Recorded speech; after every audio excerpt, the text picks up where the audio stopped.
c'est vous qui devenez des passeurs de mémoire. Alors, on compte beaucoup sur vous. Parlez-en autour de vous.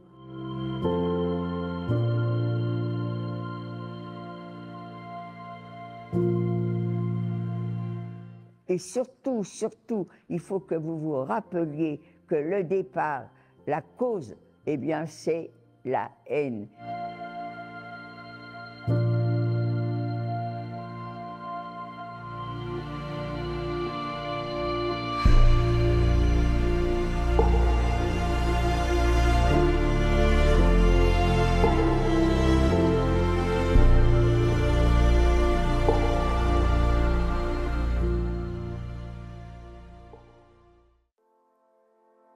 Le projet Passeurs de mémoire a été démarré suite à la volonté de pouvoir faire prendre conscience aux élèves justement de l'épisode de la Shoah.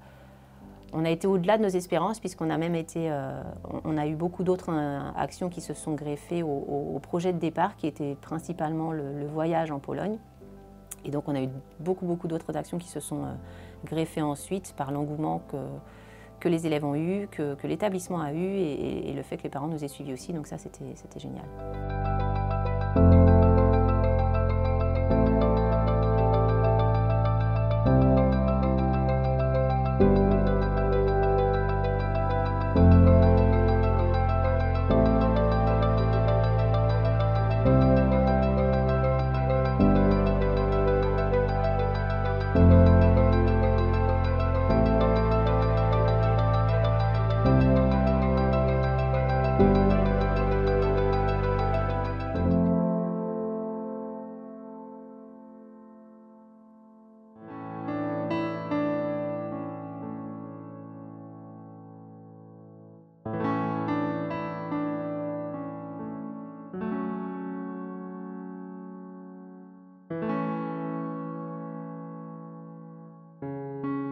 Je me trouve tout à fait normal. Eh bien, un monsieur nommé Hitler, pour lui, nous n'étions pas normaux, pardon. Il ne faut pas que je fasse de faute d'orthographe dans un collège et dans un lycée.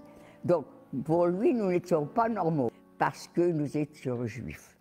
Hitler haïssait les juifs. Il voulait tuer tous les juifs d'Europe. Ce que j'espère, c'est que vous allez tous devenir des passeurs et des passeuses de mémoire.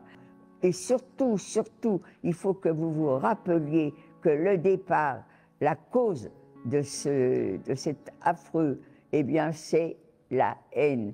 Hitler haïssait les Juifs, et c'est de là que part tout ça. Alors que ça serve de leçon, et je le demande à tout le monde, surtout, surtout, rappelez-vous que la haine, c'est Auschwitz. Et Auschwitz, c'est affreux.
Et 5 par 5, on doit passer devant ces messieurs.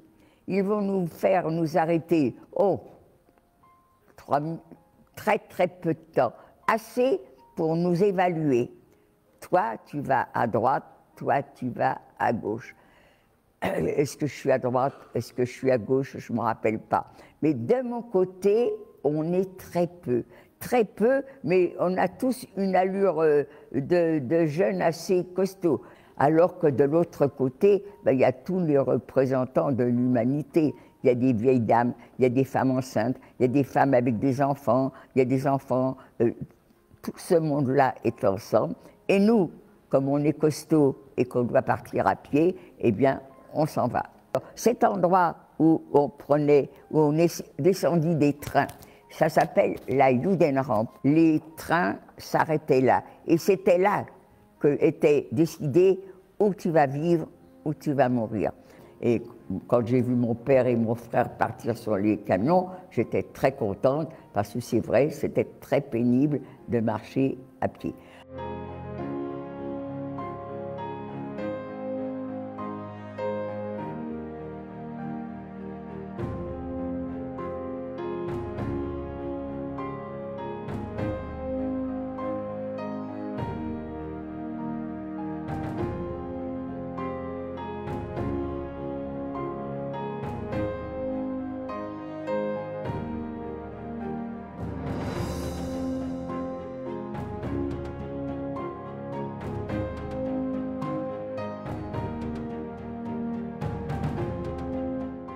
Alors, quand est-ce qu'on va voir les personnes qui sont montées sur les camions?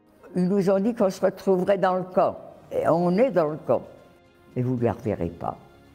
On apprend que toutes les personnes qui étaient montées sur les camions volontairement ou qu'on a volontairement mis dans les camions, soi-disant pour éviter la fatigue, eh bien, toutes ces personnes n'ont jamais mis un pied sur le sol de Birkenau.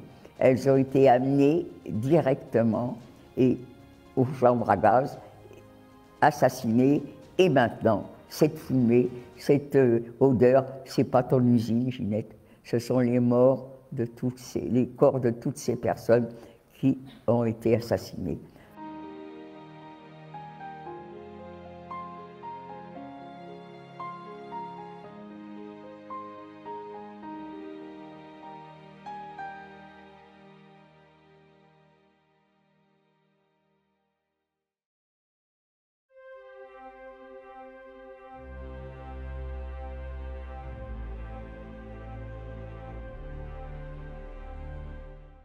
Alors Simone, je l'ai connue quand on était en quarantaine. Et moi, j'ai toujours été étonnée que Simone me donne une robe. Alors, elle a quand même sa mère qui est là, elle a quand même sa sœur, et on est toujours mal habillés. Alors pourquoi moi?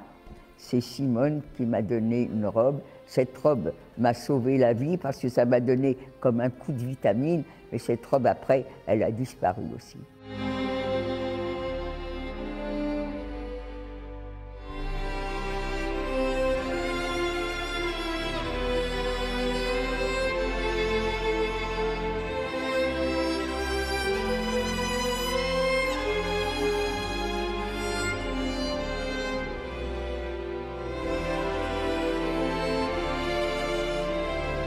Que dire au retour de ce voyage à Auschwitz et Birkenau, sinon que je crois tous, autant que nous étions, nous nous sentons désormais obligés. Obligés dans le sens où nous sommes tous désormais, je crois, dépositaires de la mémoire de toutes celles et de tous ceux qui sont tombés là-bas. Et au plus profond je dis bien de moi, mais aussi au fond de nous, après en avoir parlé avec les élèves, je crois que nous nous sentons en devoir de porter la parole de ceux qui se sont tus à jamais. Ce que je retiens de ce voyage, c'était que c'était quelque chose de très bouleversant, mais en même temps tellement enrichissant d'un point de vue humain.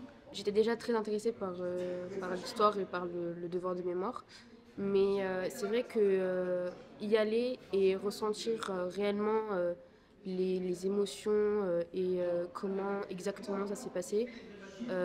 Ça m'a vraiment touchée, mais personnellement. On ne sait pas à quoi ressemble Auschwitz, on ne sait pas à quoi ressemble Birkenau, on ne connaît pas les émotions qu'on peut ressentir là-bas.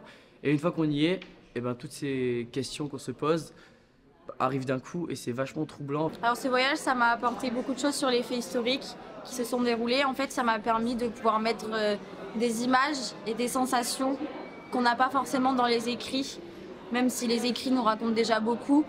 Si je devais résumer ce que j'ai vécu en un mot, ça serait bouleversant, je pense, parce que c'est vraiment ce qui représente le plus. Ouais. Je parlerai de, je pense, mémoire. Pas parce que c'est un mot du devoir de mémoire, mais plutôt parce que c'est quelque chose qui va rester dans ma mémoire. Je dirais le mot troublant. En un mot,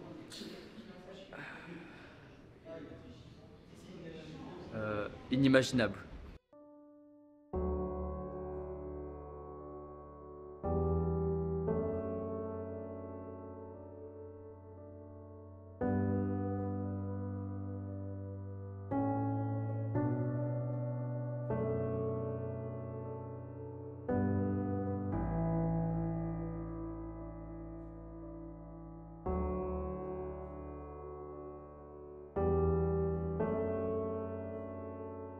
Le dernier atelier qu'on a fait hier au Mémorial des Martyrs de la Déportation était hyper pertinent, très enrichissant et nous a beaucoup touchés parce qu'il nous a un petit peu ramené sur les traces de notre voyage en Pologne. Le titre de cet atelier, c'était « Dire l'indicible » et le titre en lui-même est très parlant puisque justement ça résume un peu toute la difficulté de ce projet. C'est qu'en revenant de Pologne, on a tous eu la même difficulté, c'est-à-dire à poser des mots sur ce qu'on avait vécu. Et donc là, la mission, elle est remplie parce que je sais qu'ils seront d'excellents passeurs de mémoire et donc c'est très très bien. La mission a été remplie plus que nous ne l'espérions.